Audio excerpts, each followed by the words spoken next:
श्री सरस्वती स्तोत्रम। श्री गणेशाय नमः।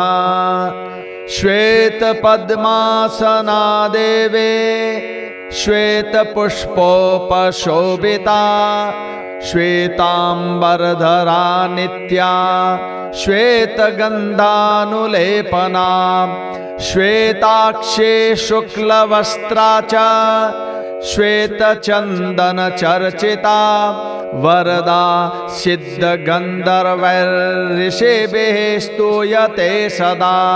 स्तोत्रेणानेन तां देवीं जगद्धात्रीं सरस्वतीं ये स्तुवन्ति त्रिकालेषु सर्वविद्यालभन्ति ते।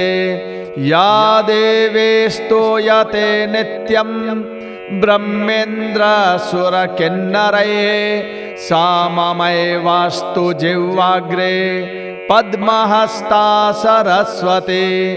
इति श्री सरस्वती स्तोत्रम संपूर्णम्।